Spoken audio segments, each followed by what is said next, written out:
No. Oh, legal snags, guys. Legal snags. Legal snags don't Oh exist wait, during quarantine. the timer hasn't started yet. I don't get it. Like I feel like with 4 people, there's a delay on the timer, so I'm waiting for the timer to go It's like because a false start. this False is finish. yeah, False start.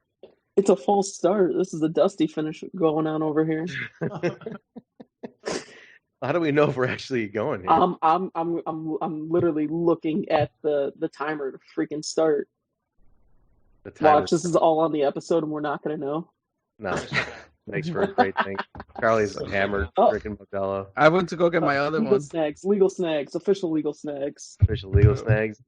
Wait, Chris, you're on your second one? You're on your second? Yes, I'm on the second tall boy Modelo, Chelada, Mango, and Chile. And then, Charlie, you're on your first one? Second beer overall, first Modelo. Second beer overall, first Modelo. Okay, all right. Sounds good. It's 10 o'clock on a Thursday. First coffee. First cup. I'm on my third of the day, but my first iced coffee. So in a very fancy glass. So it's roughly 10:08 p.m. on Thursday during lockdown quarantine. We have nowhere to be tomorrow, and with nowhere to be, that leads us to tell you all. Welcome back to the Backstage Boys podcast, episode number 66.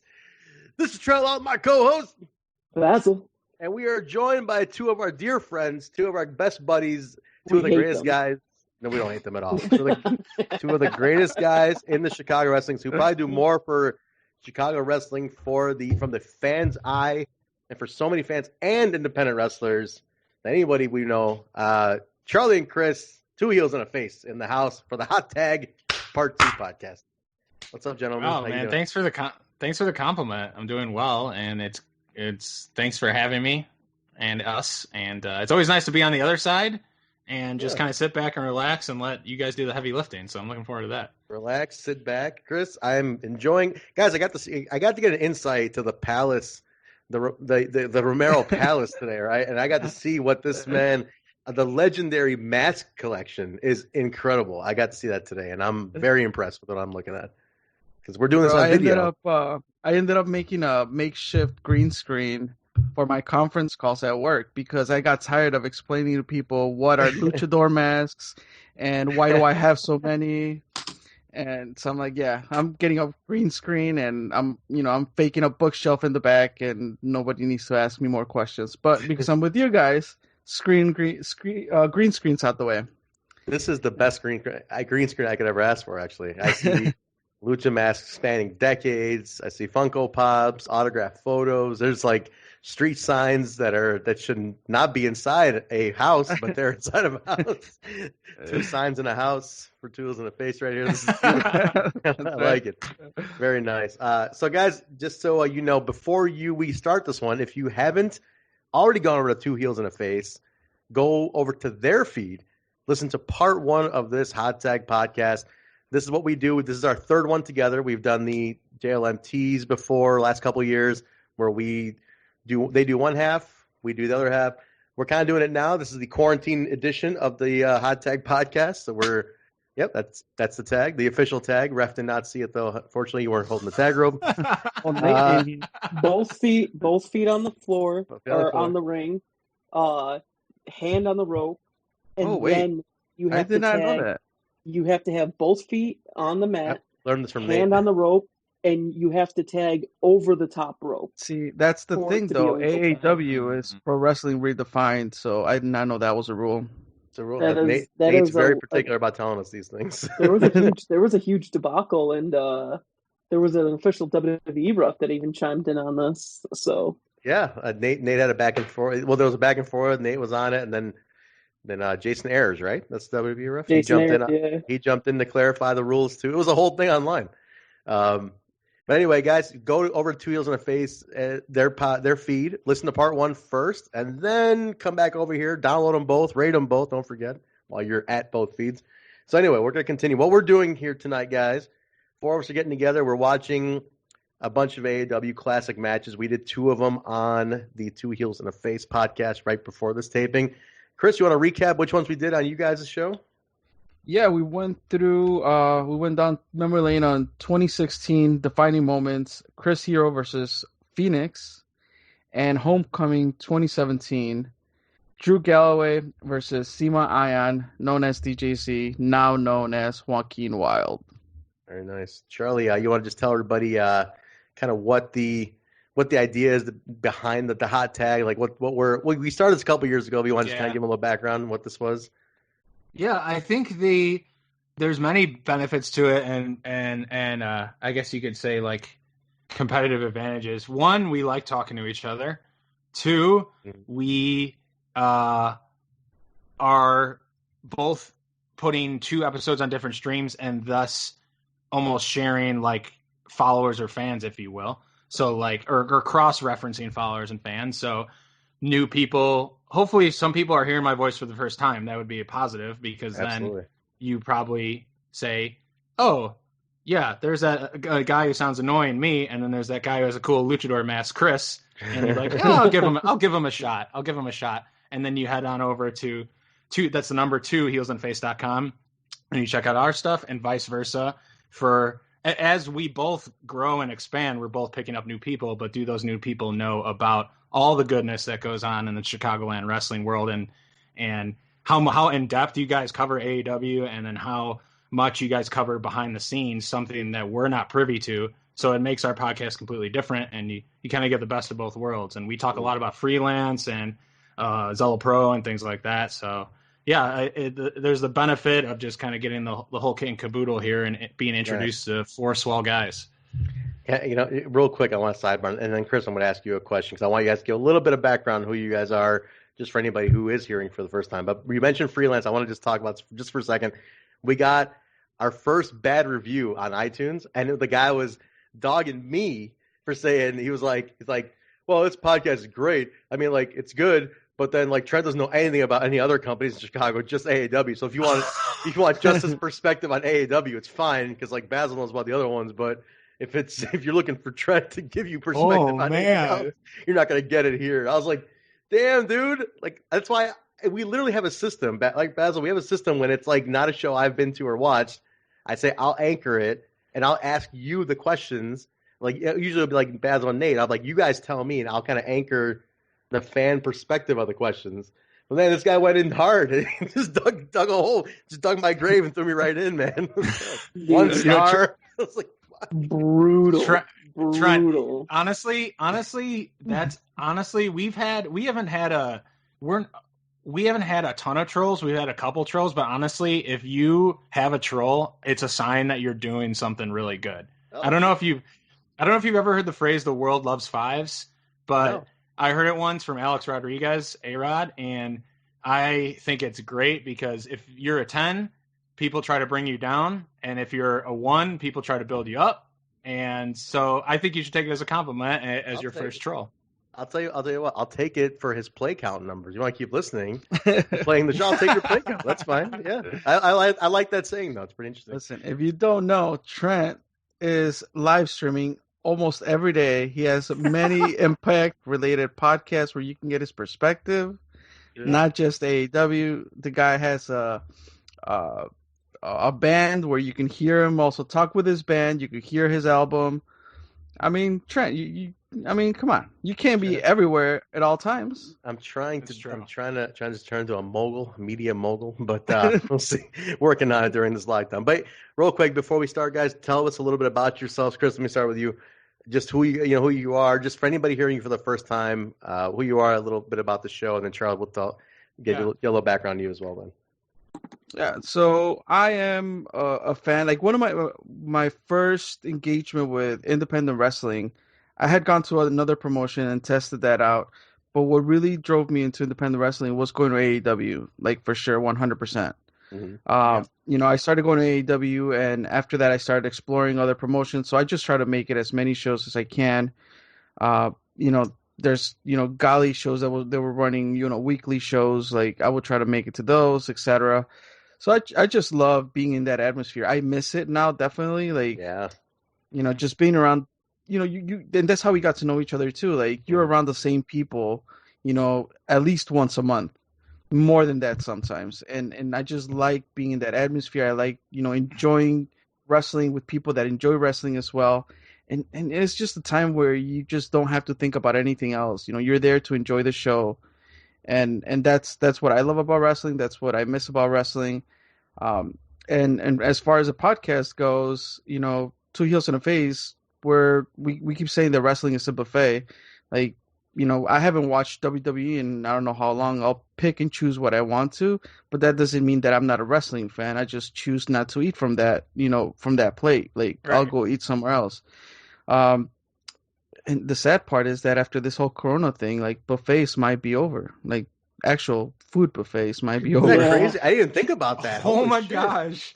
You're right. Holy shit, you're right. Well, we're going to hold it down for the buffets and to tell those generations that, that's Vegas, what we mean. Vegas is going to go under just because of that. Yeah, because no buffets. This just brought me down, bro. I didn't even think about that. Yeah. Well, damn. Well, more Taco Bell, I guess it is. That's right. But then, go ahead, Charlie. Yeah, go ahead, Charlie. Tell us a little about you.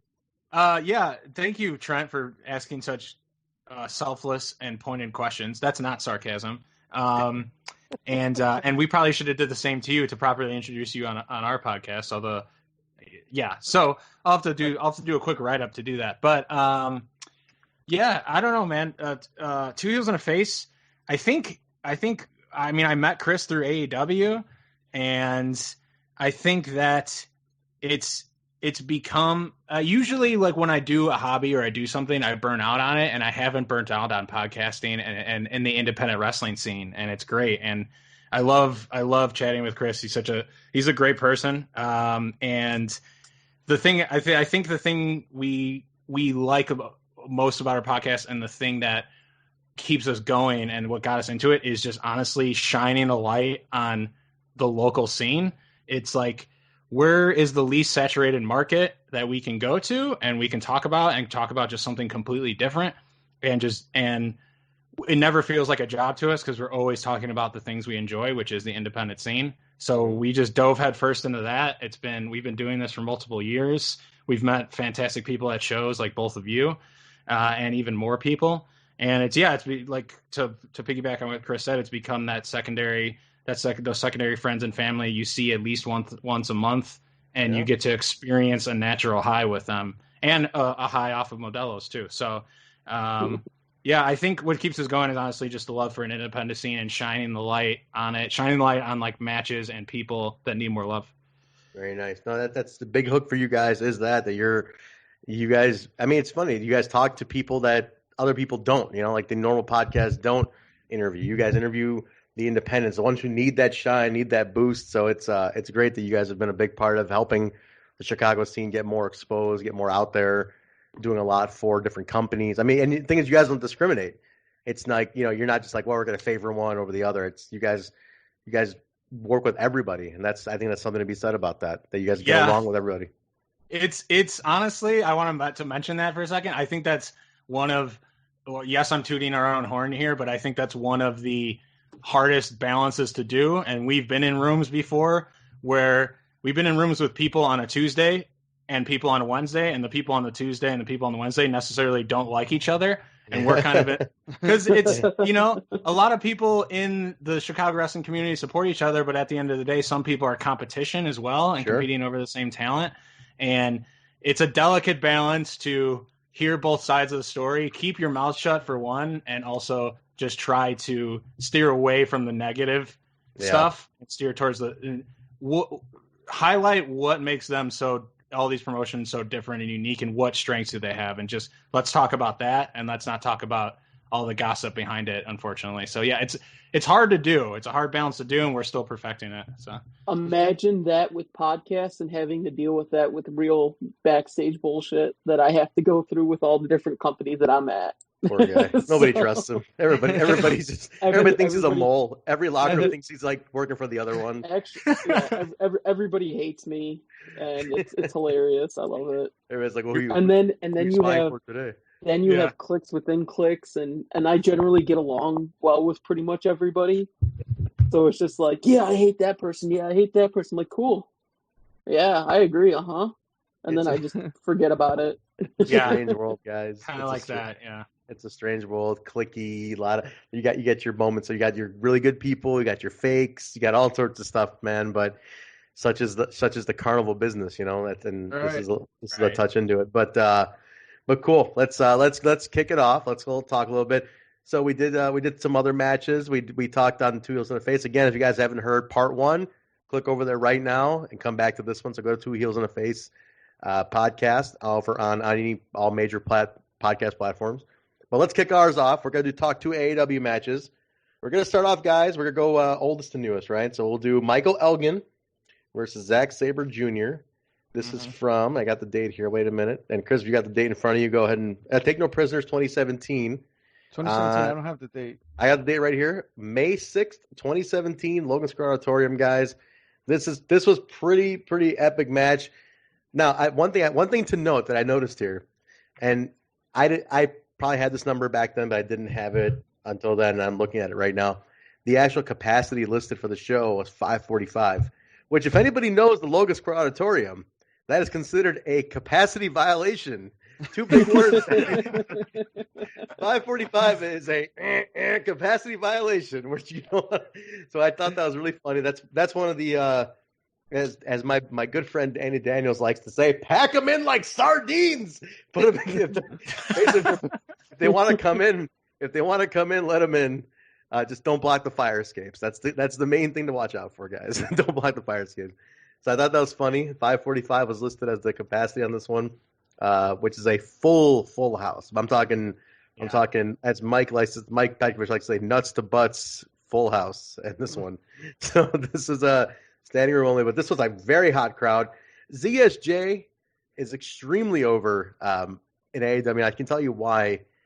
Because he wasn't a regular. I feel like because he was not a regular, he was a special attraction, and that always helps. Basil, right? Like over the course of a year, how many appearances would he have made at AEW? Like maybe a handful at some point? It was probably 4 to 5 maybe at most. But yeah, when he came by, it was a treat. Like he had a stint in the United States during that time where he was around a little bit more often, but pretty much after he signed with New Japan and split his time between Rev Pro and New Japan, it was next to impossible to get him on a show in the U.S. just because his time was split between two countries that are far apart from one another. So, and so it makes it a special attraction, right? It's like you're a regular enough in the sense that when you come here for AEW, but you're not here all the time. So it's like you could see in the crowd. I mean, Chris, you watch the show today, like you could see the crowd is like super into ZSJ. Like they are just like coming unglued for him.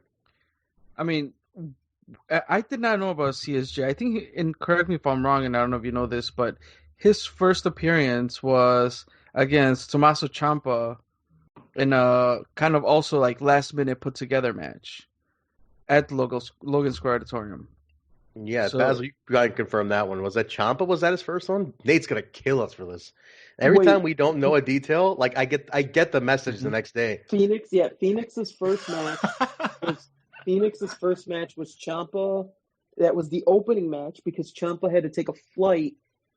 This was at Windy City Classic 2015. This was our debut at the Logan Square Auditorium. Right. No, we're talking about CSJ. ZSJ's talking. Oh, ZSJ's debut? Phone.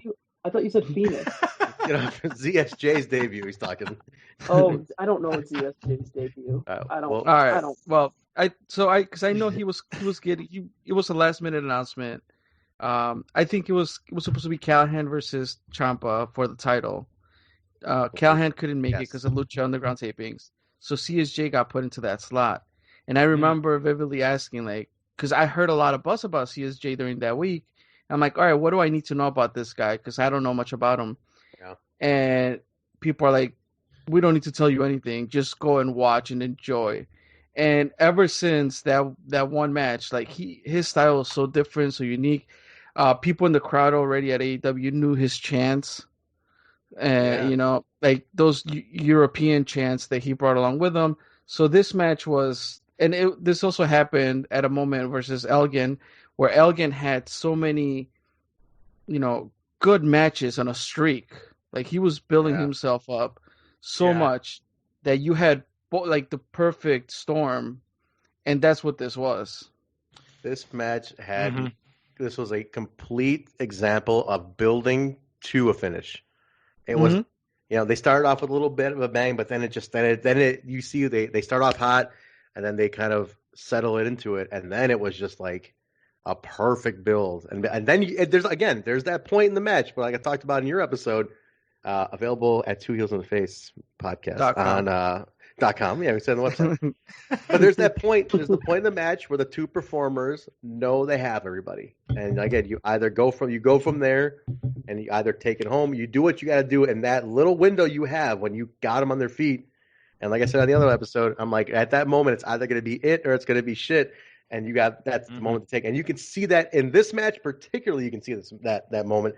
Two guys who can totally work and two guys who really get that psychology. Basil, let me throw it to you though for a second. Elgin leading up, and this is before the break he took, obviously, from us, but like leading up, man, I mean, who was more consistent in that new generation AEW than Elgin at this point? Elgin has always been consistent when it comes to his work rate. Like, you can't tell me Elgin has bad matches. Like, it's insane how good his work rate is. If you look at his matches alone, outside of any storylines or anything like that, it's fantastic. It's hard to find a bad Michael Elgin match. Maybe bad booking at the most, right? That's what you're going to see. But Charlie, were you at this one? Were you guys at this one, Charlie and Cris? No, Cris was. I was. I'm pretty sure you saw him in the crowd when watching it back. This was when we were going to shows consistently. We were on a streak as well. I think I missed this one for some reason because I remember we talked about it after, and I think Cris might have had like Martine from Wrestling with Unicorns on. I think because Martine was there, and that's right. Yeah, you're right. I think I did miss this one, but this was definitely during a streak where we were going to shows month over month, and also during Elgin's like 12 to 13 awesome match streak at AEW, and it was like his forearms versus ZSJ's kicks, and they were fucking throwing them, just like dodging, throwing, more throwing, and yeah, a couple other quick notes I have is the Super Falcon Arrow. Yes, was maybe the crescendo of what you of the grasping the crowd that you talked about, Trent, and then someone behind commentary booth. I hope I'm not throwing anyone under the bus here. But there was someone behind commentary that I'm not going to say the word because some people are grossed out by it. But someone said that they jade their pants a bit. You can hear it on AEW. We didn't even put over the website in the last episode. AEWOndemand.com. You can hear someone say that they jade their pants. They didn't use the word jade, but they jade their pants a little bit. Amazing. Oh my god. Like after the Super Falcon Arrow, that's when they said it. I think it was after the match, but probably when the Super Falcon Arrow hit, it was probably starting to come up the pipes, if you will. Oh my god! And it wasn't. And the funny thing was, it wasn't Zack saying it. It was somebody behind him.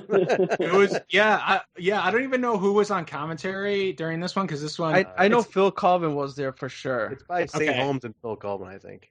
Yeah. It was kind of cool because in the order that we watched the matches, we kind of got a tour of we got a little Bourbon Street, a little Berwyn Eagles Club, the second one. If you listen to the other episode that as Trent mentioned, and then now we're at the Logan Square Auditorium. It's the daylight, and yeah, I don't know who's doing commentary, but someone. If I was on commentary when someone said that, I would just like spit all over my microphone. I would have just lost it.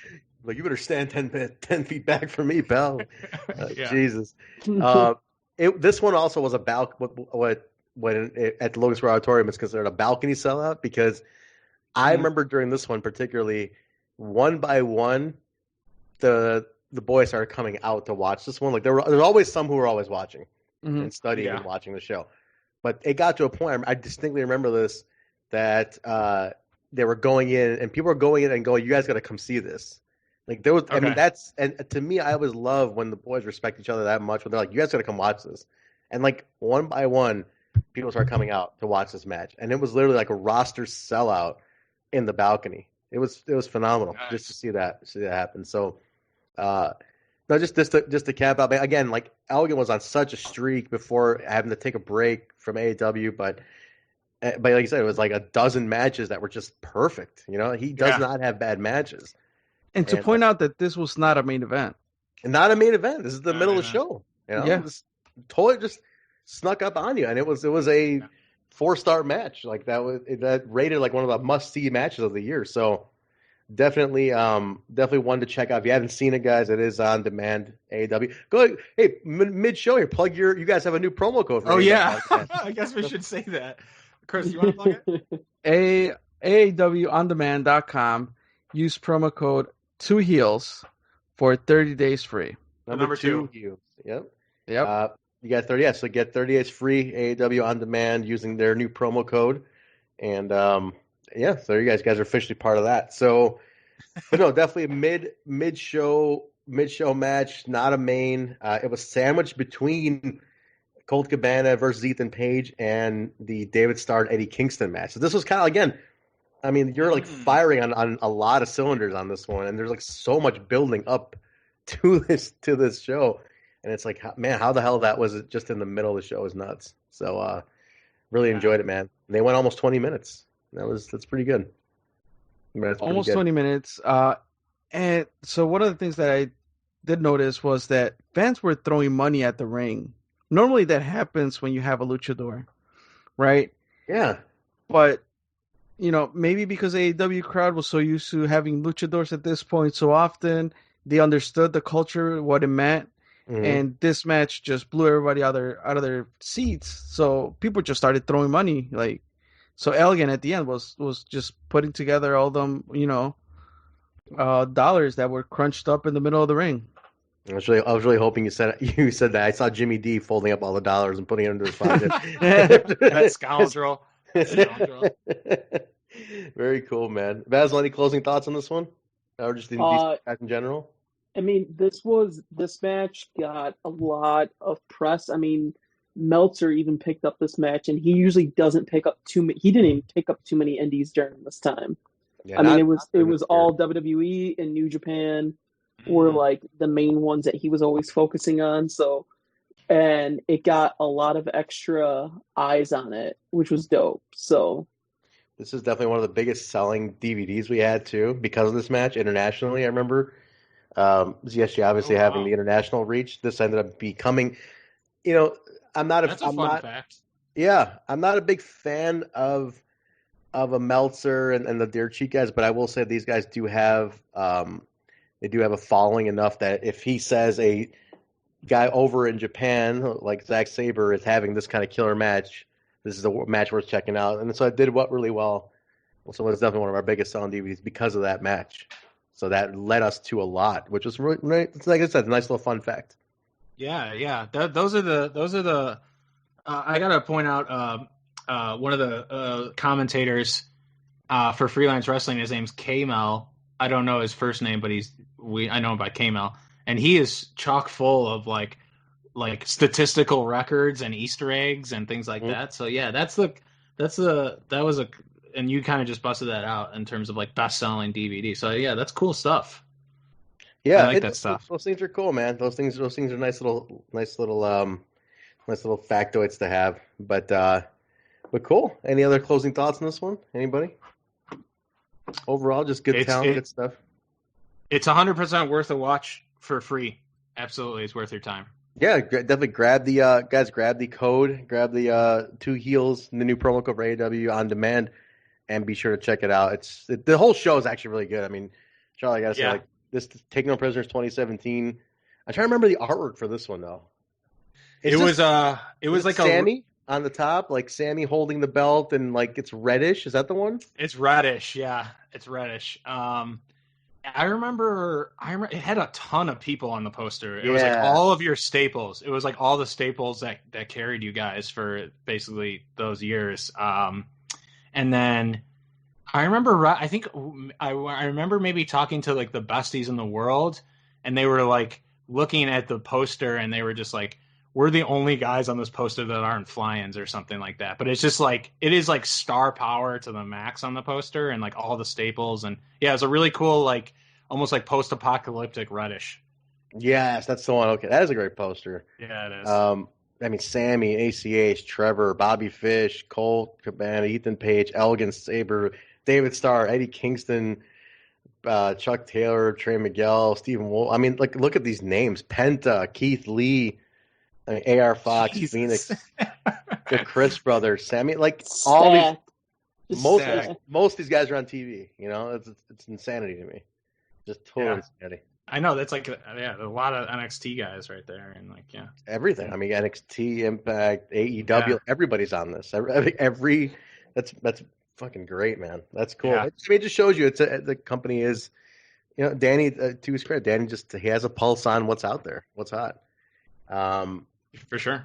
Chris is taking a break. I think Chris went to do something. I'm not sure. Maybe get another beer. Probably drain the lizard. Maybe. Yeah.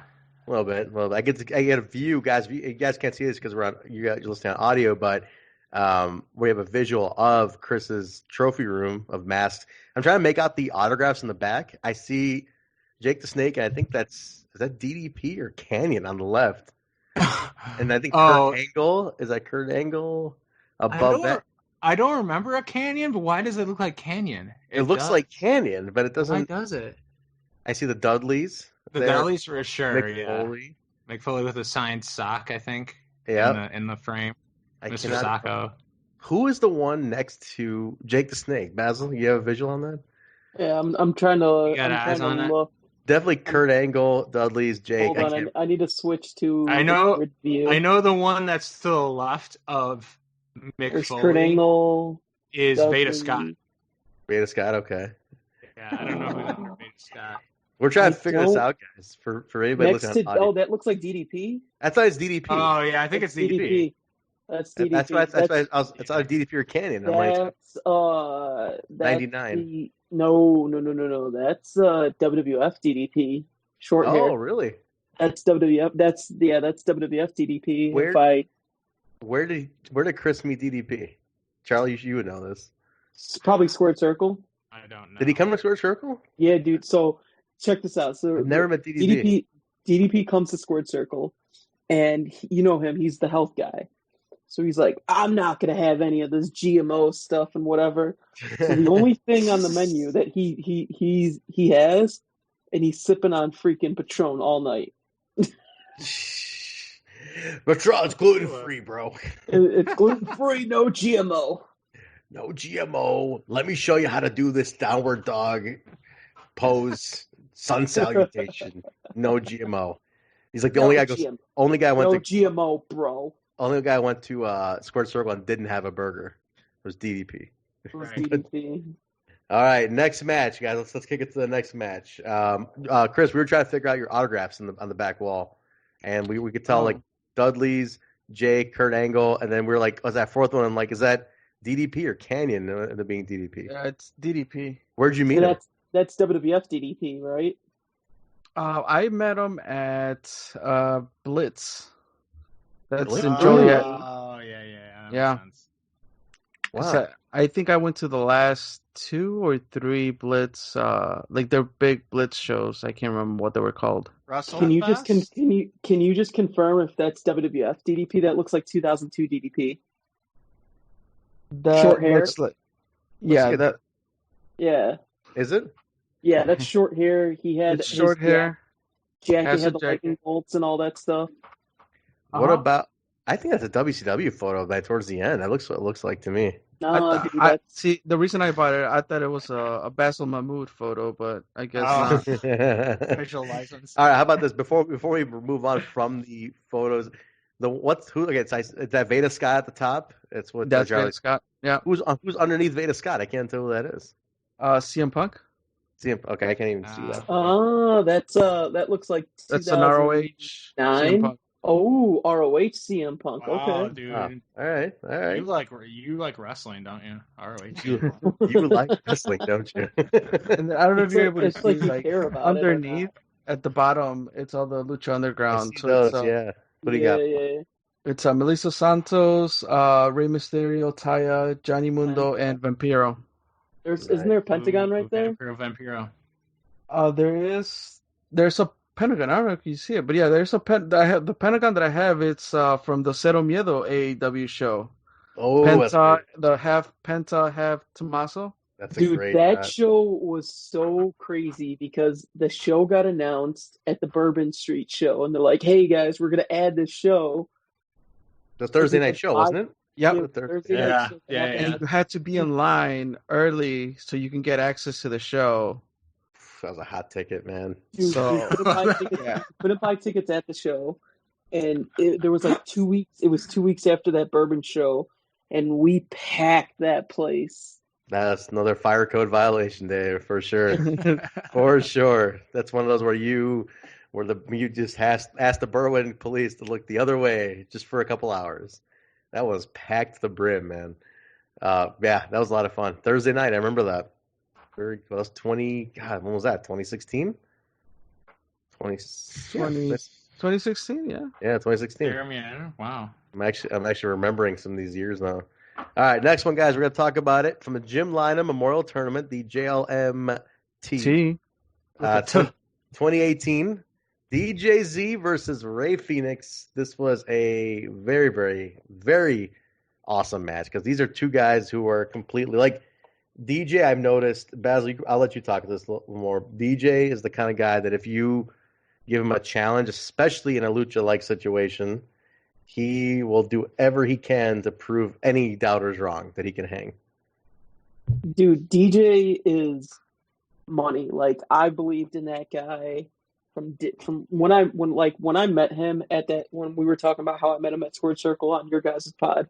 Like there was just something that him and I clicked, and then by fate, before he got signed to WWE, we lived 5 minutes away from each other in Logan Square, and we were hanging out all the time. But like before that, I was always a big fan of him. I was always cheering for him.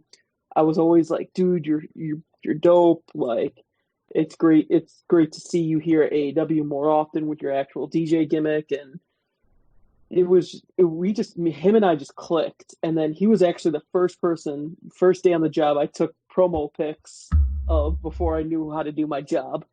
And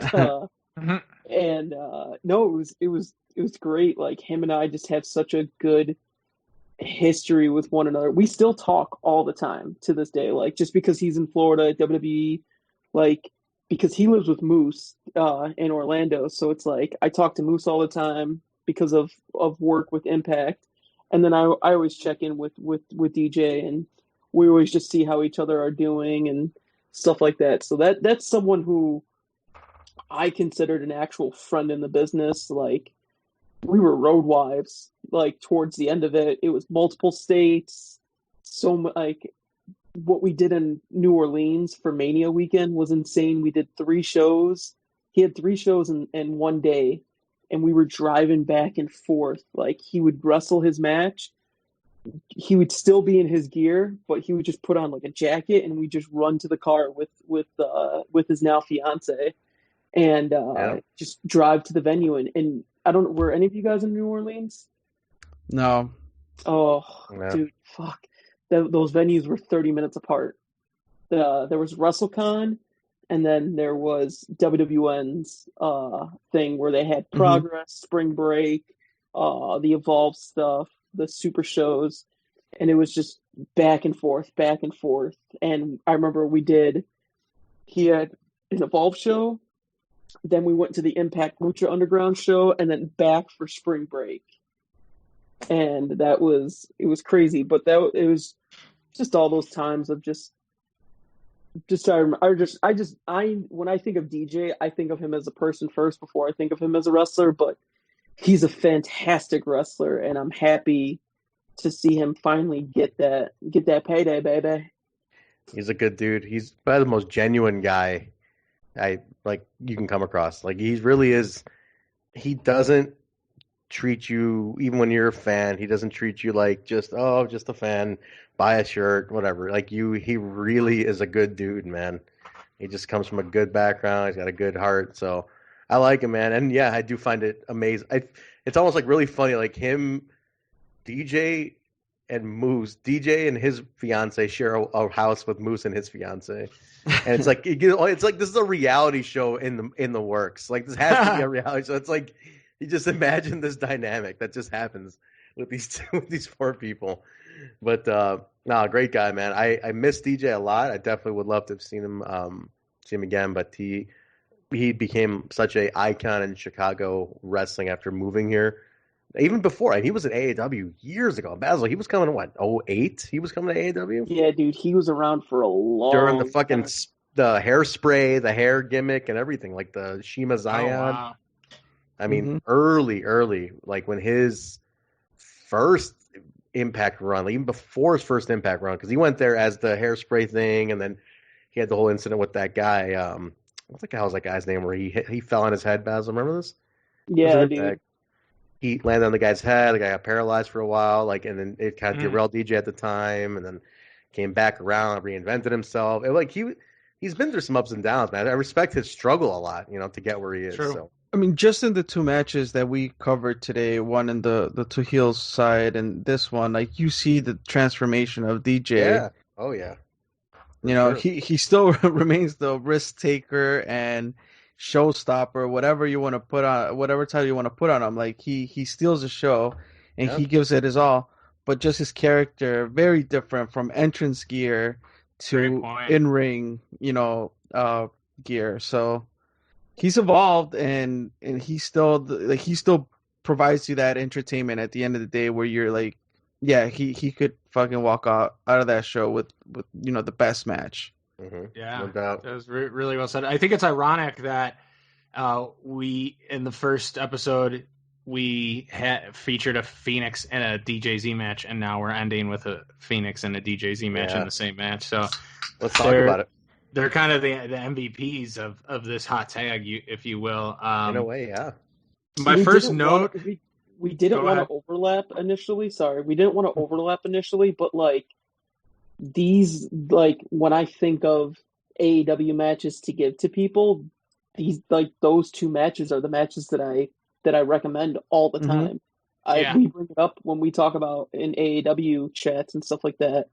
I'm constantly bringing up these two matches. They have a historic they have historic moments too. I mean, AEW is interesting because the company's been around for 16 years, right? And unfortunately, Epic, the anniversary show was postponed because of COVID. But 16 years is you can have generational. I don't know. I kind of average generations in groups in years of 5. So it's like you have three indie generations within this company, maybe even another one. Maybe even squeeze another one into that. But this DJ was there for a good portion of that 16. I mean, like I said, he was there 10 years ago. I remember seeing him almost, So he's been doing this a while, and he kind of transcended into this, you see the evolution. We could easily put a best of him out because there's an evolution of his career. That's a great idea. Rob. Hey, Rob. No, that's a Brian job. That's a Brian. Best of for Brian jobs. Right. Rob is video packages and documentaries. The docuseries. By the way, a new one coming out on Nate. Did you guys see that? Yes, I saw that. Yeah, what's it called? What's the title? I think it's just called. It's called "You're Out of Here." The Nate story. It's called "I Got Death Valley Driver Through a Table" by Sammy Callahan. The Nate Speckman story. We should suggest some titles for this. That'd be great. Yeah. Let's get that hashtag Nate Speckman story. Just go and suggest titles.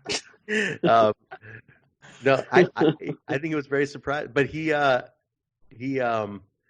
there's a spot in there where he's wearing just total sidebar, but he has a little interview segment in the thing, which is amazing how Rob and Nate pulled this off because we're all locked up, but Nate filmed it on his own, sent it to Rob, and Rob put it into his whole thing, and I just love how it opens up and it's like, "Hi, I'm Nate Speckman. I'm referee for AEW," and he's wearing a blazer.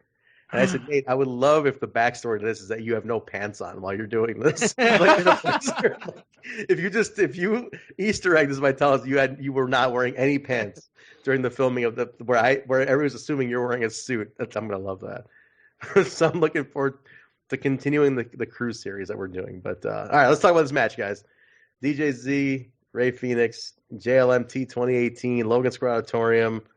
Round 2 of the tournament. This is round 2? Okay. This was round 2 of the tournament. Fenix had an amazing match with Strickland the night before, which at that time was a fantastic match. And I was like, yeah, that's gonna be my match of the tournament right there. And then the next day they topped it, and DJ fought against Ace Romero the night before, and actually in the opening match. So what an amazing! I almost want to make a best of JLMT matches, because like, let me ask you guys, like also Charley and Cris, right? Yeah, let me get your opinion on this, you two. Like tournament matches, you get like gems out of that, right? Like this being one of them. Like that's a gem. Yeah. But do you feel it gets kind of umbrellaed as like, oh, it's just a tournament match. It doesn't have a standalone, even though it is a standalone match.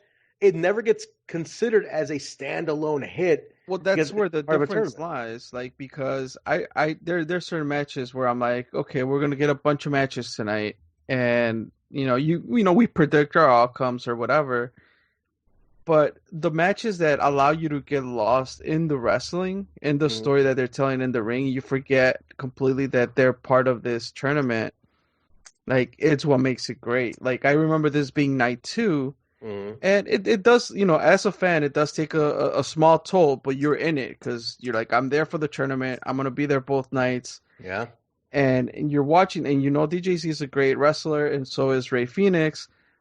But once they get in the ring and they start doing their thing, you forget about everything else, even your own feelings about if you're tired or if you're, whatever. Like, you just get into it, and they allow you to just go to a different level and experience that as a fan. And I think that's what catches our attention, and that's what's like makes this a standout match. For sure. Charley, what do you think, man? I don't know. I guess I'm in the party that the single 1v1 format is almost like helps it adds to the potential for it to be a classic. Because all my favorite matches of all time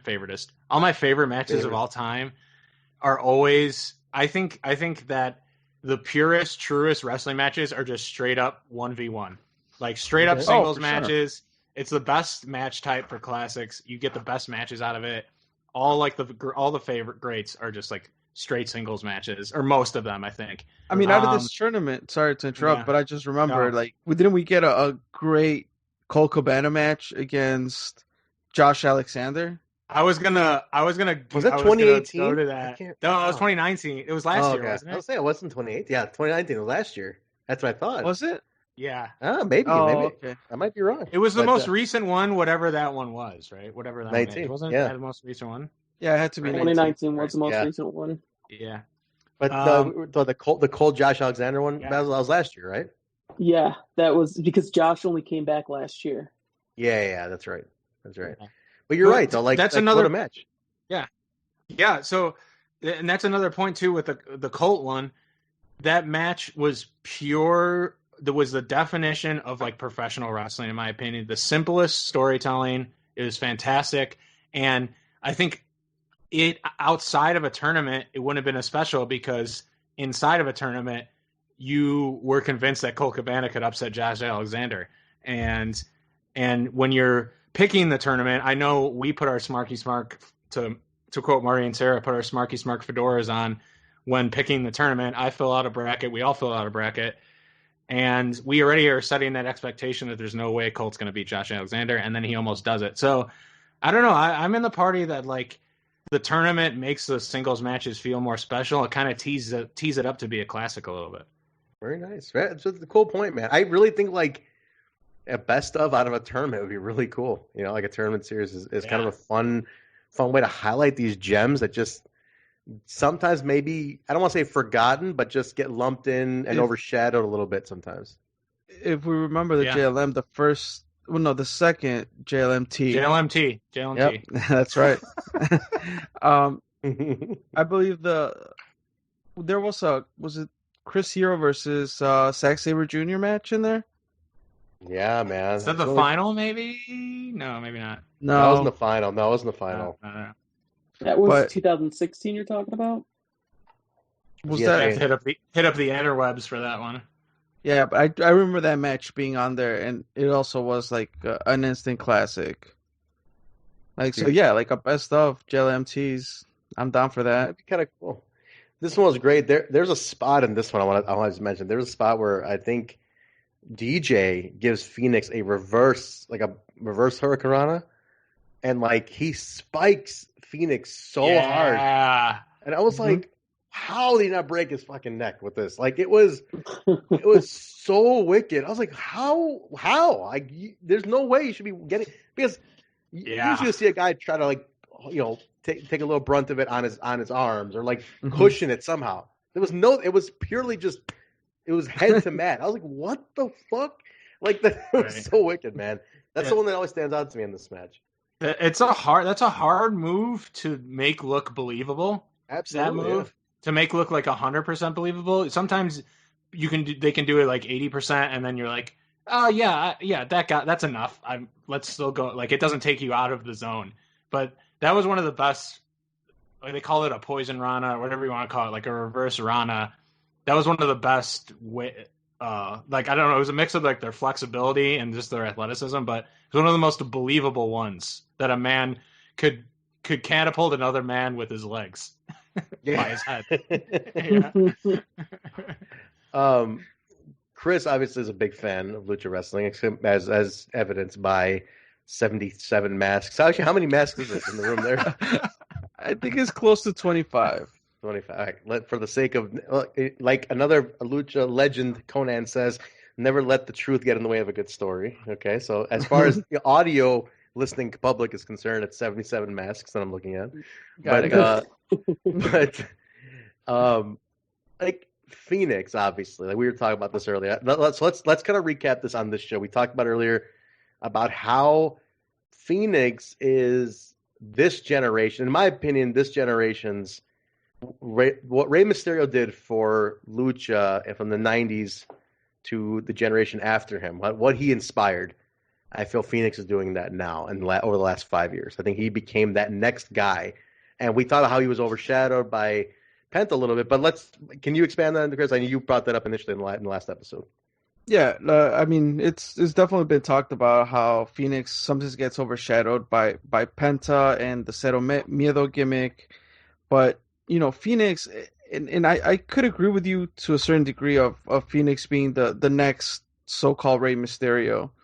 He has the talent to do so, but he has to still transcend like Rey Mysterio did, in the mainstream. Like if you talk to people, like I was talking about how I made a DIY green screen because people are like, why do you have so many Rey Mysterio masks?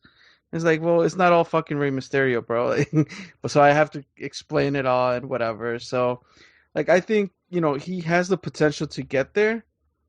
But from a pure, wrestling standpoint, lucha libre standpoint, I think the talent's there. Like, he has shown it over and over.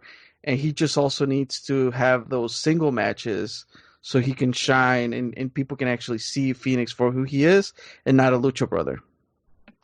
That's a great point. That's a very good point. And Fenix did a fantastic. I think Fenix and Penta did a fantastic job because of AAW.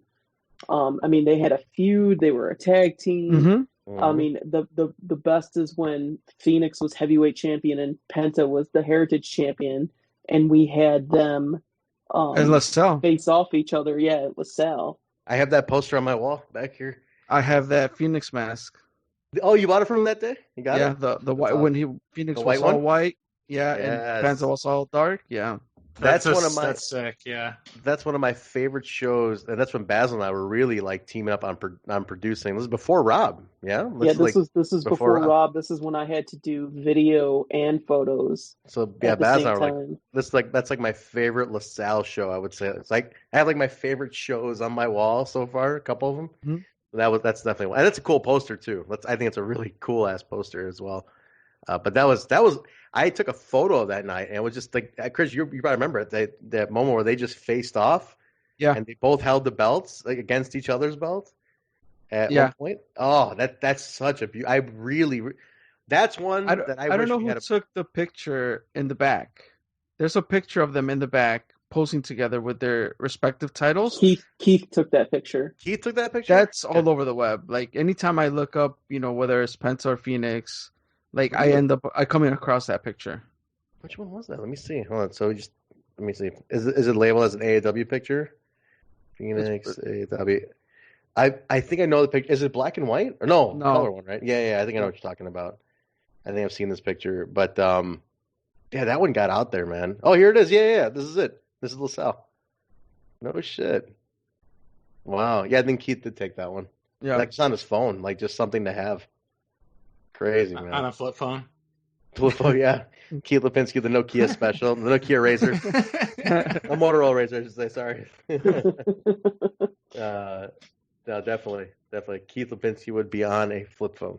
For sure. No, he wouldn't. But, no, and I think I'm glad to see them more. And I don't know how they're being booked in AEW or anything, but I think they become such strong characters, especially that run they had, 18 to 19, where they just showed up everywhere. Like they were just they were on 4 TV shows, every independent, Mexico, Europe. I was like, where the fuck are these guys not going to go, man? Just incredible. But actually, Chris, let me ask you, on the side where like Phoenix has become like a lucha innovator from a performance standpoint, what's Pentagon looked at in that sense? Like because he's like more character heavy, obviously, and he's such a polarizing figure, right? You see Pentagon, you really. I told Basil, I'm like the one guy's matches I just always made sure to stop and watch if I'm like producing. I'm like I just would always watch a Pentagon match because he's just something polarizing about him. And like I've seen the guy without his makeup, I've seen the guy backstage, I've talked to him, but when he puts that shit on, I'm like this is a different guy. Like I'm very captivated. Like what's his influence in the game? As a young guy in this generation. I mean, he definitely his character, right? So unique. The fact that he took the Pentagon Junior character and completely they turned that around a 360. He made it his own. There's been several Pentagons before him, 2 or 3, many? I believe. I believe 2 or 3. And I think I've explained this on the previous episode, but the first Pentagon the reason Pentagon was started was because of a wrestler, a luchador that was Octagon. Octagon is one of my childhood favorites. Very like ninja-like, very fast, very agile. But Pentagon was supposed to be his counterpart, and ever since that wrestler ended up dying in the ring. Off of Pentagon. The first Pentagon, yeah. Off of what do they call that? I don't know what the move is, but basically he landed wrong on his back, and he died. So then nobody wanted to carry that name because he died in the ring because of a move gone wrong, basically. And then after that, it's been several Pentagons that came out of that. And they all like didn't become successful. They had incidents and accidents that kept them out of the ring. So that's where the Cero Miedo gimmick comes from, like Zero Fear, of like I'm not like the other guys. I'm my own person. But he started with that Triple H gimmick of Pentagon Junior. So that's where the Cero Miedo comes from. Whereas like, yeah, I have Zero Fear. I'm not gonna die in the ring. I'm not gonna be like the other ones. I'm gonna make this my own character. Wow. So that history behind it, people understanding that the character that he came up with, because it's very different looking at Penta now than Penta at Lucha Underground, right? Like that character also has evolved. The following and there's just a lot of things in the ring that he does that connects with the audience, right? He eventually let go of the arm breaking thing, but that got him to the next level. And then he started introducing the kicks and shouting the big woo at the end. Like, that also connected with the audience. So there's been several small things that he does and then he incorporates to his lucha style that just connects with fans and people love them. And I mean, I'm a huge fan of them as it is. Yeah, if I could say something really quick, I think that the whoever was like doing the writing or producing in Lucha Underground, they really favored. That's what kind of like separated the two a little bit, Pentagon and Fenix, because in my opinion, because when I'm watching Lucha Underground, Pentagon had a dark, cryptic backstory with like Vampiro, and he got the Vampiro storyline that ended season 1 was just, it was the most mind-blowing thing. They have this crazy death match, and then he tells him he's his master. And that still gives me chills just thinking about it. Oh my god, that watching, like, I would show that match to my friends. I should watch this eventually, huh? You've never seen it? I started season 1 and I don't It's really long. Season 1 is extremely long. Isn't it on Netflix? There's a lot of filler. It used to be. It's on Tubi actually. It's on the free Tubi app that's on PlayStation and stuff. So I can watch it on there. Yeah, so that was an awesome storyline, maybe the best storyline in that first season. And then to not like Rey Fenix's fault, or I don't know, he has the stereotypical trope of a luchador where he's the underdog and there's no way he's gonna win the title. He ends up like eventually winning it on upsetting Mil Muertes, and then I think he like lost it pretty soon after that, or maybe a couple episodes after that or something. So I don't know. I think Rey Fenix just kind of fit into that same hole that everyone is expecting luchadors to fit in, or like your true heavy luchadors. And then Pentagon went the opposite direction with all this dark shit. And I think those two separate storylines was kind of definitely drew me to like, damn, Pentagon's just so much more fascinating. I don't know what it is, but yeah. You know, the mask and the makeup help a lot too. I think that's a big part of it, right? Like the look is very intriguing. It's like, man, that is cool. That is like a cool look. It catches your eye for sure. To bring it back to AEW, there's Charlie and I talk about this recording that's somewhere out there in our episodes. Which actually I did 2 of those. I recorded the first one with Pentagon and Fenix at Joe's Live? Joe's Live in Rosemont. Yeah. The audio was extremely crappy, so they were willing to do it again, and we did it right before a show at the Logan Square Auditorium. And I recorded with them where, like, really, like, they went in and they put AEW over, like, especially Fenix. Like, Fenix was like, you know, I was trying to get out of Mexico, and the first place I went to was outside, obviously, of Lucha Underground, was AEW. And AEW took me in. The fans embraced us both completely. I didn't want to go anywhere else. Obviously, as a business person, you go and take the bookings where you go. But if I was to call somewhere home, is AEW. And he said that in a few of his promos. Yeah, he said a lot. Yeah. So, go ahead. I was like, he actually messaged the AEW Instagram recently, and he's like, "I miss you guys so much!" Like 50 exclamation points. I was like, "I miss you too. Come on back anytime." Yeah, you know, like it's just so cool to, you know, as a fan, to be part of that. You know, like seeing the evolution of the character, the progression as a person, and everything, and seeing where they're at now. You know, obviously you want them to come back at some point, but it's like, look, do what you got to do and just be great. So it's up to Fenix now, I think, to catapult himself into the next level. And I think it's going to come, but it's not going to happen overnight. Like, of course, I think talking to you, Trent, I think it was when you're like, you know, right now they want to do the Lucha Brothers gimmick for a while and see where that goes. And look where that has gotten them now. Yeah, I mean, it's better on their bodies, and they went hard for a while. They still do as a tag. Yeah, and yeah, exactly. And so this helps them a little bit, you know, and I'm sure even this quarantine is good for guys to heal themselves up. I asked Davey Vega, I was like, let me ask you this. I'm like, how, from a health standpoint, this has to be decent for you because you're just healing up a little bit, nagging injuries, getting some rest. And he said, yeah, absolutely, it's great. So guys like that, like Fenix and Pentagon, who are intense, like, man, heal all the injuries, come back 10 times fresher. My favorite story regarding these two, though, is the first time they booked them at AEW, And I just recently started working for the company, like a couple months after they booked them. And I remember meeting up Mike Petkovich to get posters to put around the city. And he's like, "You won't believe who we booked." And I'm like, "Who?" They're like, "Fenix and Pentagon." And I was like, "Who's that?" I had no idea who these guys were. And I was like, "That's great." Horrible. Who are they? I was watching Lucha Underground. I had no great. Who are they? Anything outside of Trent's bubble, it doesn't exist to him. I had no clue who these two were. I was like, "Wow, awesome! Who the fuck is this?" So, like, he's telling me, he's like, "You don't watch Lucha Underground?" I was like, "No, I don't." I think if you guys would have gotten the Cicero Stadium, you would have sold that place out like never before. I say that was the biggest mistake. I told Danny, I said, you have, at a point you take a chance on yourself too, and that was the show to do it with.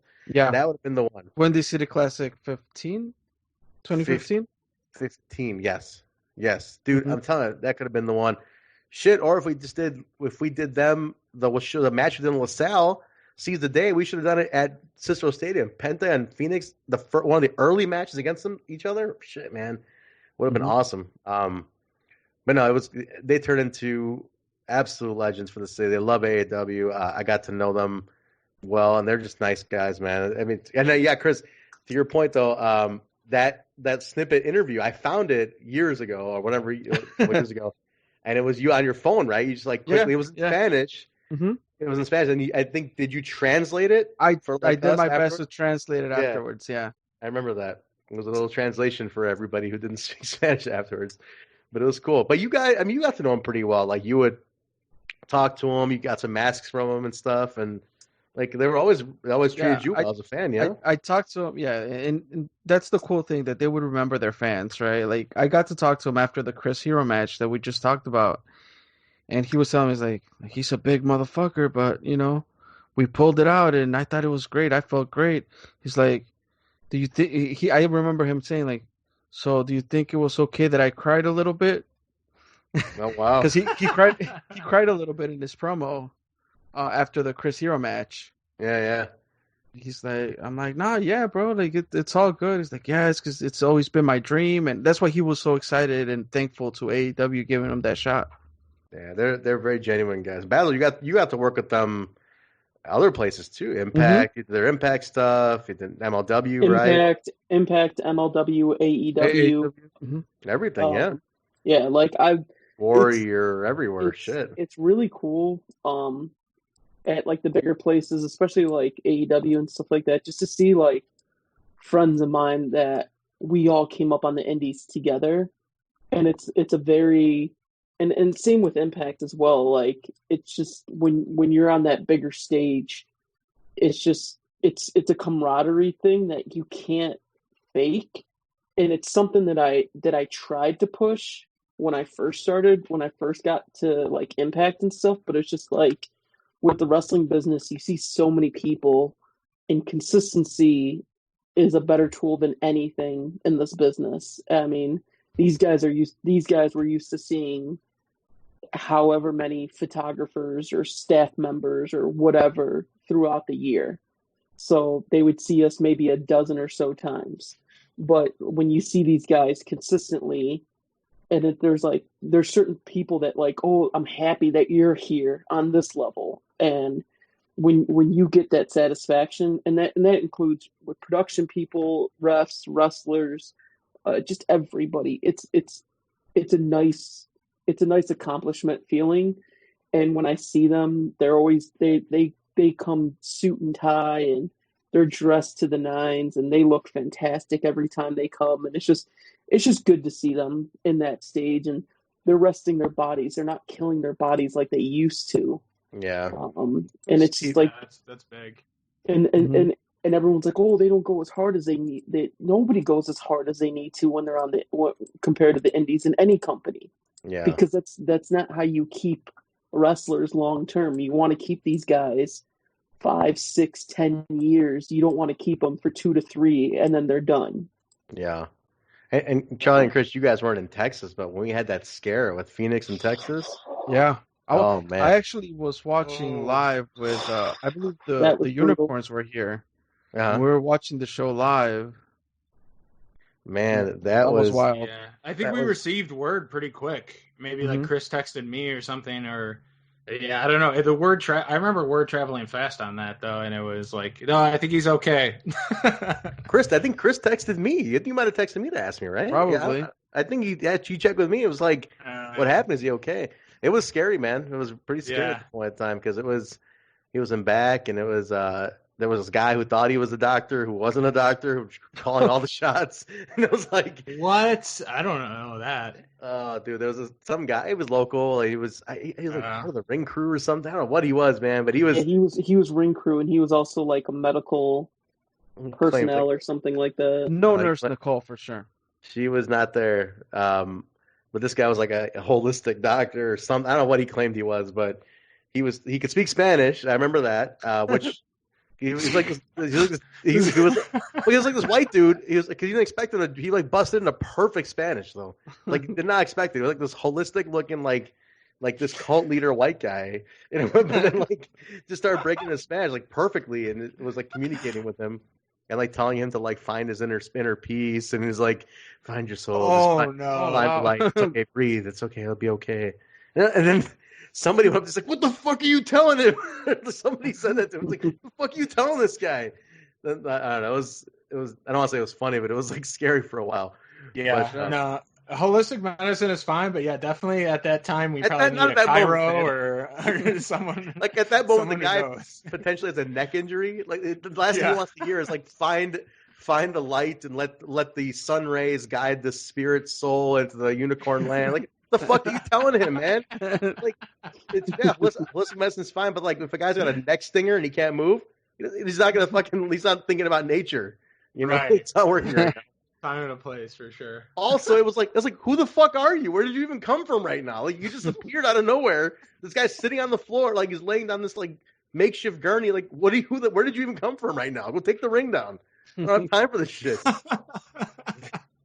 Like Ricky Starks was all pissed off at something.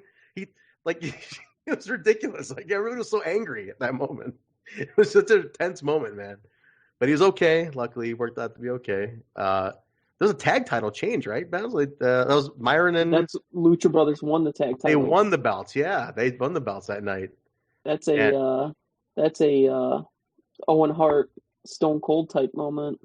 Yeah, you have to modify it for that moment, man. It was tough, but no, I'm glad they're getting to heal up. These guys always go intense, but this match, to put a bow on this match, DJ and Fenix was a very it's another one. Just let the singled out aspect of how good this was, encourage people to go watch this match on AEWOndemand.com. You can go watch it using the promo code. Chris, tell them what they've won.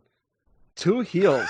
30 months, not 30 months, 30 days. months ago, bro. 30 months. Only 30 days. months. Free of cost.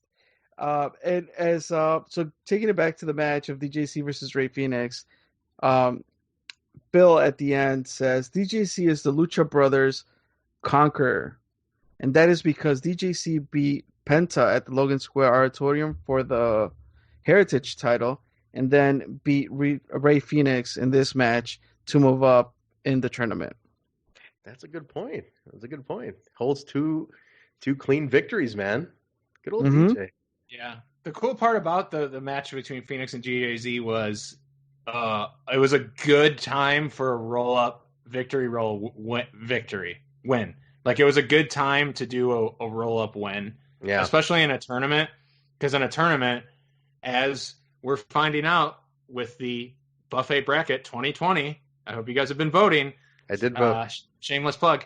But at the tournament, the March Madness, we didn't have it this year, the actual basketball tournament. But it's all about upsets. It's all about shocking wins, and those are the coolest moments. And it's hard to argue whose star was brighter, but it honestly, when DJZ used the victory roll to pin Fenix, it felt like he got away with one, and it made that match cooler.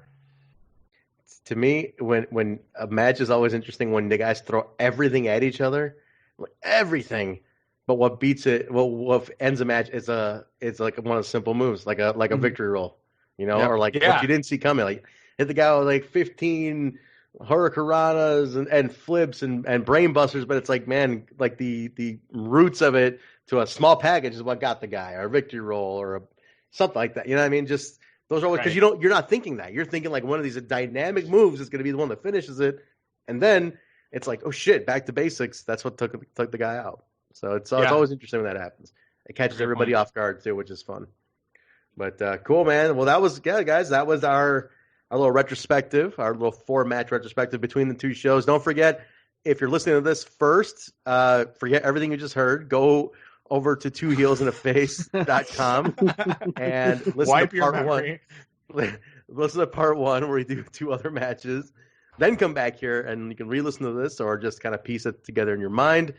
And but this is the third edition of the hot tag. Hopefully, guys, God willing, we will be out of this and we can do an official hot tag for the JLMT in August, like we like to do. So we'll be looking forward to that. It's already May. Tomorrow is May. By the time you guys are hearing this, it'll be May, and that leaves us 3 months to get the country and the world's shit together so we can get out of the goddamn JLMT. So let's hopefully look forward to that, and we can get back to shows and tournaments and have another hot tag. So check that out, guys. Again, one more quick plug for AEWOndemand.com. New promo code 2Heels in honor of our guests here. We want to thank you guys for having the idea for the hot tag in general and then hosting on your side. So thank you guys for being here in our house. It was very nice. All right, how about we get some plugs, guys? Why don't you guys shoot your plugs out, personal Twitter, show, whatever. Where can people find you, Q? I'll let Chris do everything, and I won't interrupt this time. All right. All right. Well, you can find us on Twitter, Facebook, and Instagram. 2 Heels in the Face. That's number 2 Heels in the Face. You can go to AAWOndemand.com and get 30 days for free using the promo code 2Heels. And go to Pro Wrestling Tees, buy some wrestler shirts, support those guys that provide all the entertainment that we love to enjoy and consume in this wrestling buffet. Anything else, Charlie, that I missed? No. 2heelsontheface.com? 2heelsontheface.com. I think that depending on when this comes out, I think that try to head over to 2heelsontheface.com or one of our social channels and just vote on the Buffet Bracket 2020, or give if the finals have already happened. The finals are Kylie Ray versus the Macho Man Randy Savage. Imagine that match in real life. God damn, that'd be incredible. Incredible. I would love that match. Holy shit. Yeah. Vote for who has the best combination of wrestling gear, and if it's already decided, then please, the final bracket post, show that some love, because the Buffet Bracket is a fun time and it gives you something to do during the quarantine. So yeah, craziness has ensued, and my bracket was completely busted. A lot of love for Kylie Ray and a lot of love for the Macho Man, of course. He's a legend. Very nice. I'm gonna have Basil plug his stuff. I'm gonna plug the show. That I'm gonna ask everybody one final question before we go. So Basil, where can people find your photos and everything? You can find me on Twitter and Instagram at BZ. That's a B, 2 E's, 4 Z's, and a Y. You can find all my pictures for all the companies I shoot for at basilmahmood.com. That's BASILMAHMUD.com. And where could they find you, Trent? Well, Vanilla Joke is dead. There's no more Vanilla Joke social media handle. R.I.P. It's done. You guys can just follow me at Trent Zuberi on Twitter. Just go ahead and do that. Or the show is available on all social medias now at The BSB Show on Facebook and Twitter. And we also have an Instagram now against our will. It's the Backstage Boys. What the hell is the Instagram? We don't even use the fucking Instagram. Backstage Boys. Boys. It's just there to piss them off. It's just there. So, okay. So a little backstory again. We had a whole thing about how we're never going to make an Instagram. Basil never got to it. It was always next week. We come to find out that some dirty, rotten scoundrel son of a bitch went ahead and made it. So now, Basil, I need to ask you, have you reported the false guy yet? Have you reported him to let people know that's not us? I've been busy this week painting and playing Animal Crossing, so next week. Next week it is. Next week. But you can follow the real one at the BSB Show Pod. How about that? In the meantime, I'm really curious though. At live, I'm gonna see if that guy if it got taken down. I'm just curious, and I don't know. Well, I might have reported it, so it's not. Hey, man, you got soldiers. If you need us to hit the report button, we're on it.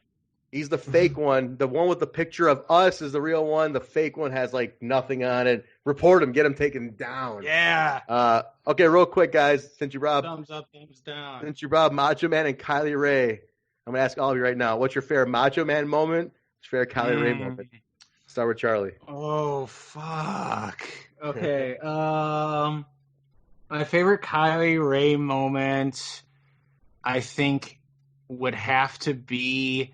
Although she was a complete victim during this moment, I think it has to be the GPA heel turn the very night of that it happened, because that sparked my favorite storyline, maybe in all of professional wrestling ever, including like the E and all the other feds. It was like I don't know if I've ever been intrigued more by like a year-long storyline than that. So probably the night she got turned on, which doesn't sound fun for her. Man, favorite Macho Man moment. Dude, I know that the Macho Man really made his name before he went to WCW, but honestly, like maybe it's just because when I started watching, I think some of my favorite Macho Man moments are with him in the white and black, and also in the Wolfpack too. So I don't know if I have a very particular moment. Oh, honestly, one of my first Macho Man moments is, unfortunately, when he was teaming with Sting and he got leg dropped by Hogan, and that was the start of the NWO. Macho Man was actually the guy taking those leg drops. So both of the memories I have of these two people are them getting their ass kicked. Getting turned on. Getting turned on. I'm a sucker for a good heel turn, I guess. Man. But yeah, I think some of the biggest fanboy moments I had were just the NWO white and black, and then I even love the Wolfpack more, and when the Wolfpack was with like Macho and Sting and Nash and Luger and Conan, that like initial group, I think is some of my favorite stuff. Nice. All right, Chris, your favorite Macho and favorite Kylie moments. So I actually, during this quarantine, I've been dabbing a little bit into the old episodes of Dark Side of the Ring. So I recently watched the Macho Man one, which is really good. But I think thinking about the match, like it was his Slim Jim commercials, bro. Like, outside of wrestling, like the Slim Jim commercials, that made me try the Slim Jim. So I remember going to a store and trying to buy one, and my mom would be like, "Why do you want to eat that shit? Like, you don't even know what it is." I didn't even know what it was. Honestly, like I didn't know what a Slim Jim was, but I bought it because he told me to buy it. So, that's what I remember the most, just having that experience with my mom of like, but the Macho Man said it was good. Like, I got to try it. And Kylie was actually recently, I think it was maybe at Freelance, she faced who did she face? It wasn't Ego. It was before Ego, Robert Anthony. Kobe Durst. She faced Kobe Durst, and I happened to be in the balcony. And this is the first time I got, a bird's eye view of the Freelance crowd reacting to Kylie coming through that curtain. And like just seeing how everybody rolls up for like it just starts cheering the heck out of Kylie as soon as she walks through that curtain. Like, we've been Kylie fans for so long, but just me getting to see that from a higher level and just seeing everybody react as soon as she hasn't done anything in the ring, just walking through that curtain and people just going ape shit about Kylie, like that image stands out for sure. Nice. That's awesome. What about you, Basil? I mean, like, there's so many good Kylie moments that I've been a part of. Seeing her comeback last summer was a big deal. Seeing her go to Impact, a big one was her crying after she won the AEW Women's Championship. Legit crying. Yeah, she was like legit, and she was so overwhelmed and happy about it, and just stuff like that. Just to see her career from ring crew all the way up to where she's at now. She's freelance world champion. She's in Impact now, and she wrestles everywhere, and she's just awesome. So there's so many good ones. Her feud with Ethan Page and freelance was fantastic. Her matches with Jessica Havoc for the AEW Women's Championship. I mean, there's so many. She's so good, especially, and then who can forget her GPA feud? Like, for real. there's just she's so good at storytelling in the ring, that any company that she's a part of is just a huge asset. Yeah. I think I would pitch, if someone started like a GoFundMe, I would pitch in some money to put together that feud in a package. The Kylie and GPA. I'm feud. surprised. Like, I would watch the fuck out of that. I'm surprised Dude, freelance hasn't banked on it though. I mean, they need to make an. They really over do. feud. You're right. They really do. They need to make an IWTV special, I think, during this quarantine, like a Thursday night fix or a Saturday, part of the Saturday marathon, and make it like a 2 or 3 hour, because it goes all the way back. I mean, it crosses a few promotions. I mean, it goes freelance underground, Zello. Like, there's so many different things that you can incorporate it into it, that it was such a well thought out story. And when the turn came, that initial turn, it was like mind blowing, because they were such a good tag team with one another. And your favorite Macho Man moment? Dude, man. I mean, obviously the easy one to go to is WrestleMania 3. Steamboat, obviously, but I mean, I really liked his.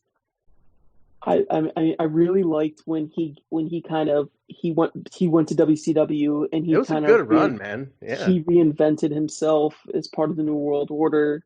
That's the Macho Man I grew up on, is NWO Macho Man, honestly, because I started watching in '96 is when I started watching wrestling. And so I missed a majority, and it's not like there was like a network or anything like that to watch his older stuff. So true. So that's the Macho Man I grew up on. All right. He's my favorite wrestler of all time. I think he's the greatest. But if I had to pin one down, I didn't know that. Is he your fave of all time? I think he's the most. He checks all the boxes of what makes the best professional wrestler to me. I think that he has it awesome. All. Several Macho Man moments stick out. I will say the one I always remember is the you guys probably seen this promo where he's pacing and Mean Gene's interviewing Sting. And he's interviewing Sting about a tag match coming up, and he just keeps going, "I'm not talking," and he like walks away. he goes back to Sting. He's like, "Stinger, what do you think?" And then Macho Man's over here. I'm still not talking, and he's pacing back and forth. And it's such a good promo, and he doesn't say shit, and it's so good. You need to watch just type in Macho Man, "I'm not talking." It's great. But the one watch that. Oh, it's so good. The DDP feud in WCW for sure. But if I gotta say one sticks out, that's a phenomenal, one of the best feuds of my lifetime. But then there's a video package about the feud with Hogan going into WrestleMania 5. And he is so bloodthirsty intense that I was convinced that he was going to kill Hulk Hogan at some point in his life. I'm like, he is going to truly kill him. It looks it's the most intense promo I've ever seen, ever, out of anybody. Nothing has compared to that promo. Awesome. Best Kylie moment. I can't remember the show. Basil, you might remember the show. What was the show with the cake? And I just remember Kylie having a cake. So she had the cake, and then this was the show that AEW, the Bucks showed up at, and they recorded a bit for BTE with MJF. Yeah. Okay.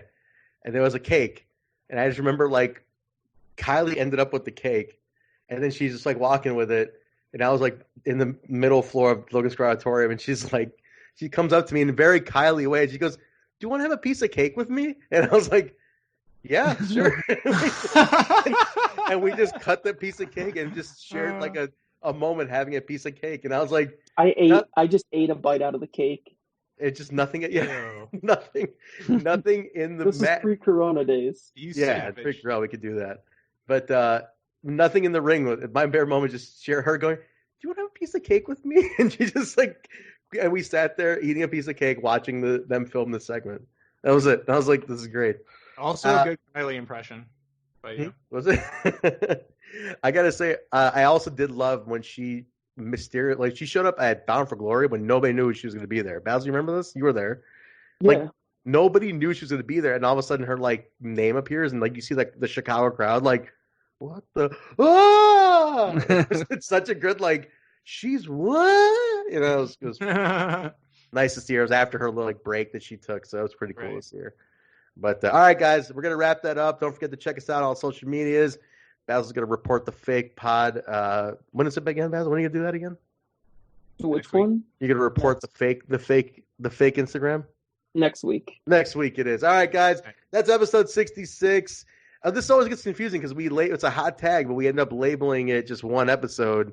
But like we're on another episode that's tag. So we like last time we did this, we threw off our numbering system. And I was like, Basil, wait, is this number 35? He's like, no. 35 was last week. I'm like, no, but we were on 2 heels in the face, so this will make this 36. And he's like, no, this is 37.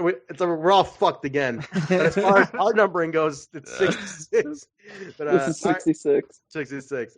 All right, guys, thanks for joining us. Thank you, 2 heels in the face, for being here. We appreciate it. We love you guys. Love you guys. We'll talk to you soon. We'll do this again for sure. Who knows how long I'll be locked in, so we'll do it again for sure at some point. Okay, all right. Thank you. Good night, everybody. See ya. Thanks. Bye. Bye. Peace.